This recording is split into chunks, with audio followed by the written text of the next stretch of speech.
Aku pengen tahu dong itu kayaknya tuh menarik tuh. Kenapa kok ada teman kita yang udah keterima PNS, bahkan udah berapa ya? Udah 2-3 tahunan ya? Udah 2-3 tahunan dua keterima dua PNS dua kok tahun malah lah ya, dua resign. tahun. Yes. Oke, 2 tahunan keterima PNS kok malah resign kenapa?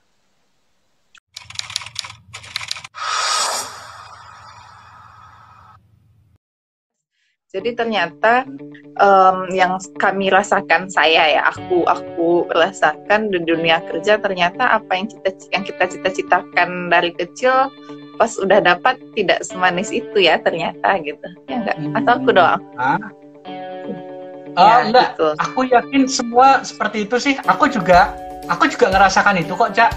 Aku juga ngerasa eh, aku dulu udah cita-cita banget jadi dosen, dan ternyata ketika aku sudah masuk, Biasa aja. nggak semua yang aku inginkan itu terjadi. Nggak semua yang aku pikirkan itu ternyata seperti itu. Tapi kan gini, Cak, bukankah itu terjadi di setiap fase kehidupan kita ya? Ya. Kita mungkin besok punya pasangan, Cak. Kita pasangan juga mungkin, iya kan? Kita juga mungkin berpikir, oh pasangan hidup kita begini. Tapi kan kenyataannya nggak mungkin seperti itu, ya kan? Nggak mungkin bisa perfect banget.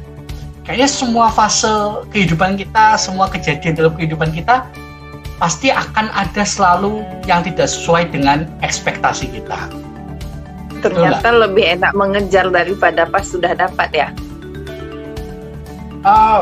Ya bisa jadi betul, karena ketika udah rasa puas itu datang, kita udah nggak lapar lagi, kita nggak stay hungry, ya sudah selesai. Kita jadi ngantuk. Penelitian aku menunjukkan bahwa ternyata kita para generasi milenial, kita milenial lah ya, kita kategorikan yang di kelahiran 80 sampai 2000 gitu. Jadi ternyata dari penelitian aku, karena aku baru kualitatif. Halo Mas Rido, Bang Rido, ya ampun kita nyapa. Menunjukkan ternyata milenial itu bekerja, ini bukan semua ya, tapi secara umumnya milenial itu bekerja yang sesuai passion, karena sebagian kita bekerja itu bukan untuk mencari, kita tuh bekerja bukan untuk makan, tapi kita bekerja untuk kesenangan kita, ngisi kekosongan jiwa kita, untuk diri kita sendiri. Kita bekerja bukan untuk makan kita gitu loh. Jadi ternyata kita di dunia kerja tidak akan bertahan ketika kerjaan itu tidak sesuai passion kita dan kita terasa upgrade diri di situ. Karena salah satu karakter orang milenial adalah kita itu terbiasa dengan easy life ya. Kita itu kurang menghargai proses. Kita lebih terpaku terhadap hasilnya. Sebagian ya. Jadi kawan kita itu kenapa dia resign?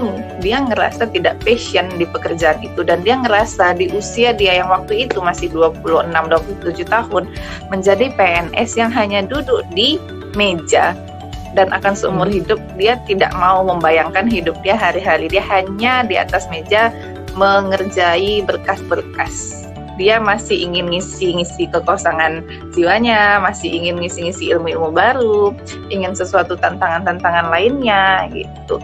Dia tidak ingin hidup yang monoton. Begitu. Aku juga ngerasain waktu itu awal-awal kerja yang kayak kita milenial bekerja itu yang penting hasilnya, terserah, nggak harus di kantor, yang penting kita selesai ini kerjaan gitu loh. Contoh ya.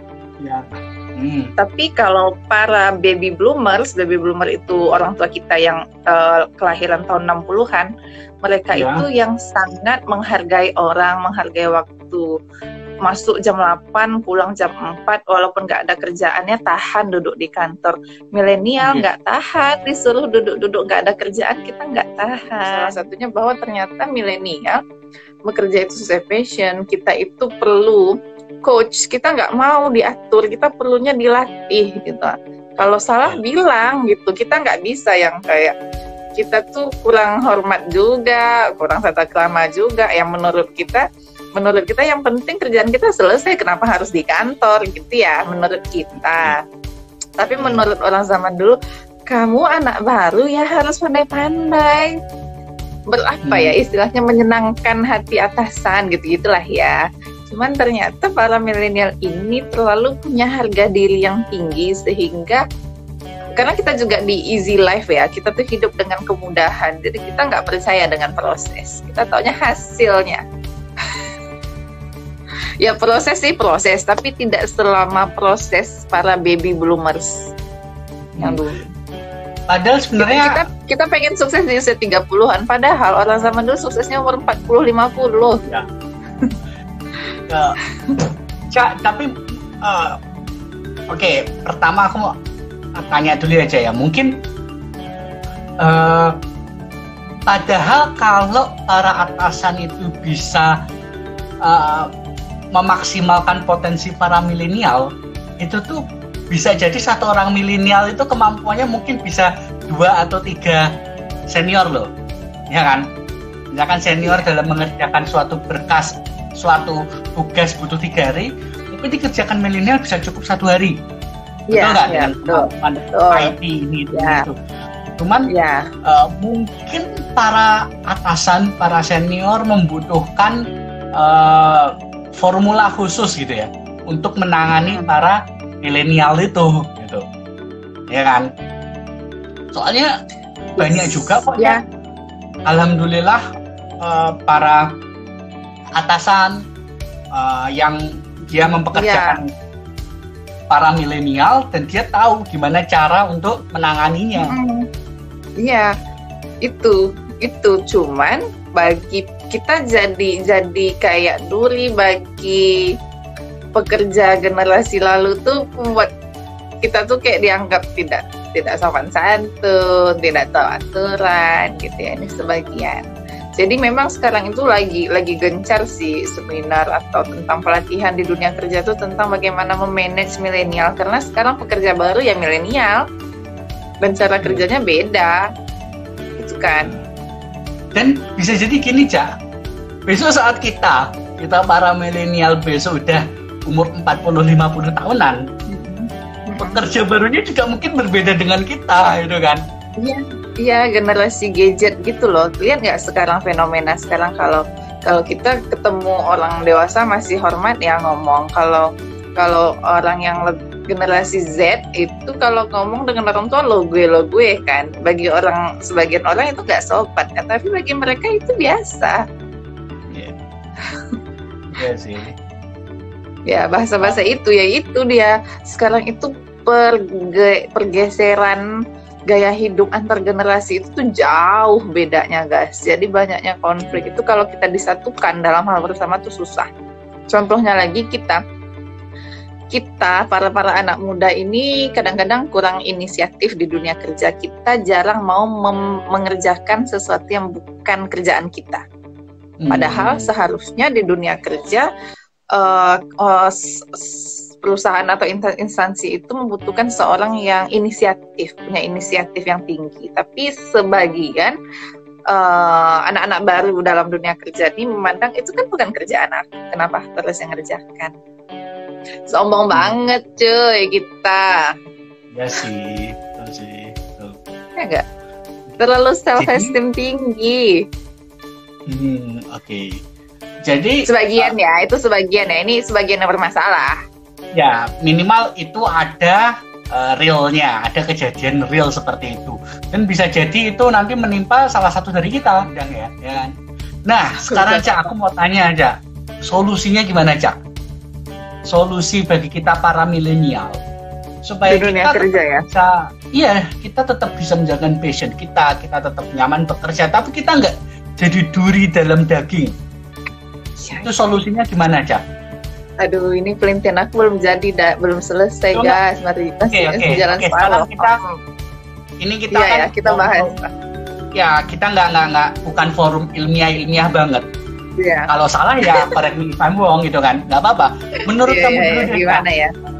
Menurut kamu dulu aja, kira-kira solusinya gimana?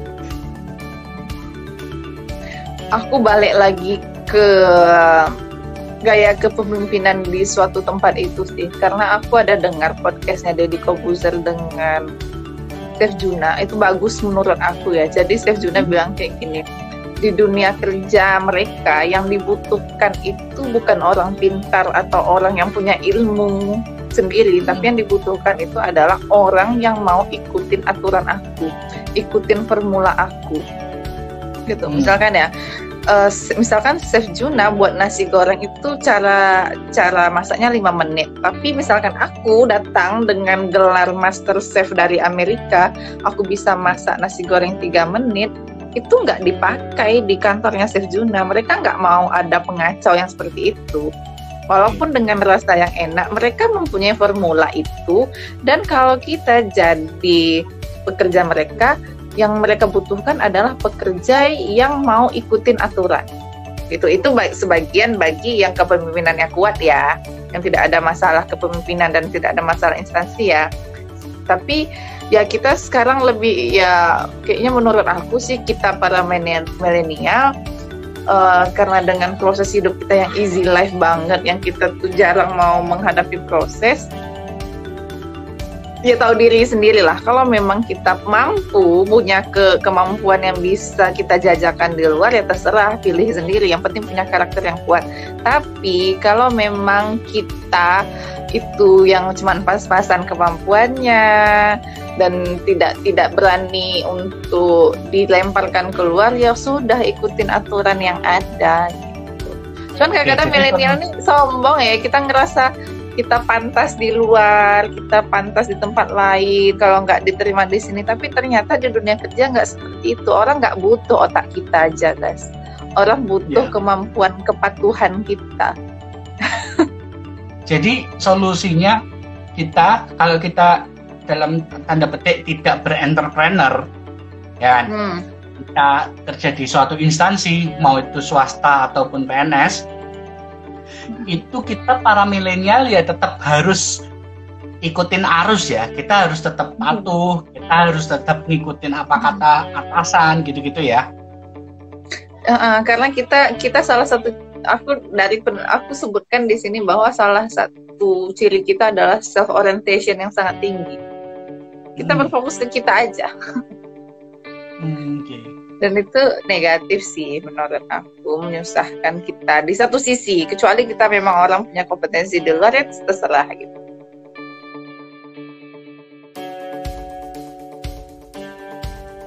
Ternyata milenial ini memiliki positif dan negatif kriteria, ya kan? Dan kita itu memiliki life orientation yang berbeda dengan generasi lainnya. Contoh ya, dulu tujuan hidup orang apa? Kalau generasi milenial sekarang ditanya apa tujuan hidupnya, yang penting bahagia, happy, punya quality time dengan keluarga, pengen cepat kaya, pengen itu gitu loh. Terus apa ya?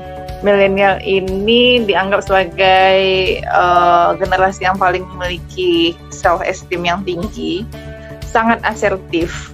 Makanya kita itu kadang ngomong suka menyinggung orang, karena kita sehat mental bagi kita itu adalah sampaikan apa yang kita rasakan gitu. Padahal bagi orang zaman dulu lebih baik tidak disampaikan kalau itu menyebabkan konflik. Ya nggak sih? Kalau orang zaman dulu mending nggak usah ngomong kalau itu menyebabkan konflik. Tapi kalau kita sekarang nggak mau, kita mau membicarakan segala hal, kita nggak mau pendam-pendam, terang aja lah gitu ya. Itu juga kita itu dikenal sebagai generasi look at me. Jadi generasi yang memang kita tuh pengen semua orang tuh ngeliat kita gitu.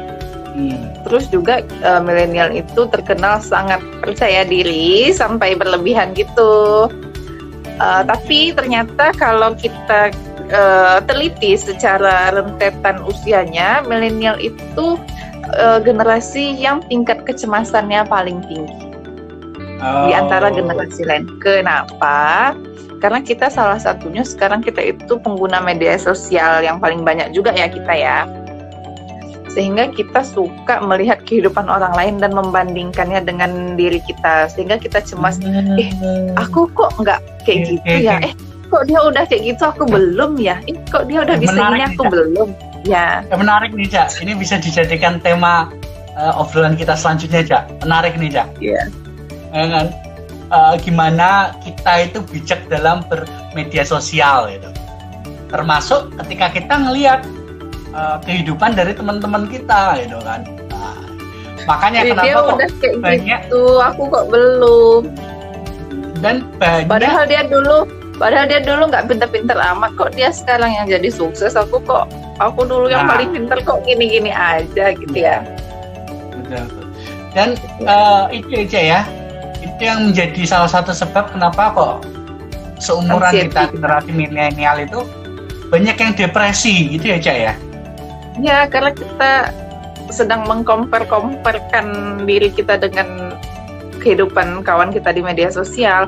Zaman dulu orang ketemu itu cuma lebaran doang, jadi tahu tentang kehidupan orang pas lebaran aja, siapa tuh selesai.